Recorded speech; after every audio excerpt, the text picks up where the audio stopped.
पर आपका स्वागत है। हमारे साथ कैमरे पर आप जो देख रहे हैं ये भाजपा के समर्थक और पदाधिकारी और ये सेक्टर प्रभारी बनाए गए हैं चुनाव में। सलेमपुर टांडा विधानसभा में आता है और ये अंबेडकर नगर का हसवर का क्षेत्र जहां हम बैठे हैं। तो ये प्रचार कर रहे थे तो हमने कहा इनसे बात की जाए क्या माहौल है, क्योंकि भारतीय जनता पार्टी ने मौजूदा बसपा के जो सांसद थे अब वो भाजपा में आ गए हैं तो उनको प्रत्याशी बनाया है। और लालजी वर्मा समाजवादी पार्टी से, वो भी एक कद्दावर नेता है। तो दोनों, और एक चीज और बता दें, बहुजन समाज पार्टी ने कमर आयात अंसारी जो जलालपुर के चेयरमैन रह चुके हैं उनको अपना प्रत्याशी बनाया है, लेकिन वो अभी तक चुनाव में हम लोग घूम रहे हैं, नजर नहीं आ रहे।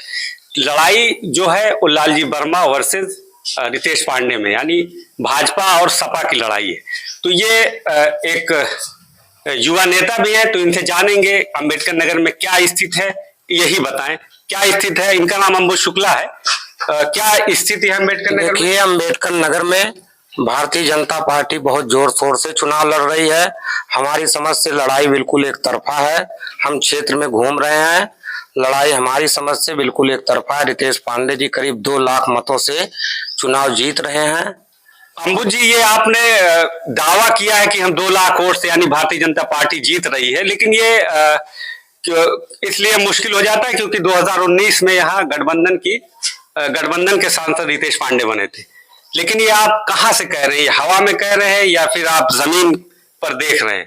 देखिए, सन 2019 में जब समाजवादी और बहुजन समाजवादी पार्टी का गठबंधन था, उसके बाद भी भारतीय जनता पार्टी प्रत्याशी श्री मुकुट बिहारी वर्मा जी 4,68,000 वोट पाए थे और करीब 95,000 वोट से गठबंधन से रितेश पांडे जी चुनाव जीते थे। इस बार गठबंधन नहीं है समाजवादी और बहुजन समाजवादी पार्टी में, इसलिए भारतीय जनता पार्टी अंबेडकर नगर में 2 लाख वोटों से जीत हासिल करेगी।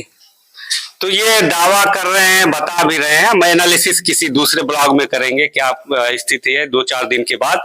और अगर हम स्टेट की, सेंट्रल की बात करें तो 400 पार का नारा दिया है नरेंद्र मोदी जी ने, प्रधानमंत्री ने।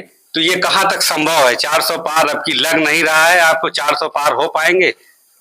देखिए, मोदी जी के नेतृत्व में जो भारतीय जनता पार्टी की सरकार चल रही है पूरे भारत में, मोदी जी के नेतृत्व में, तो निश्चित ही पूरे भारत में 400 सीट पार भारतीय जनता पार्टी करेगी, उसमें कोई शक नहीं है। क्योंकि जाति धर्म से ऊपर उठ करके सारे वर्ग के लोग भारतीय जनता पार्टी को वोट कर रहे हैं, तो भारतीय जनता पार्टी 400 सीट निश्चित ही पार करेगी। ये अंबुज शुक्ला थे जो अभी भारतीय जनता पार्टी की सरकार आने का दावा कर रहे थे। और मैं नदीम शेख, मेरे साथी जो कैमरे से दिखा रहे थे सैफ।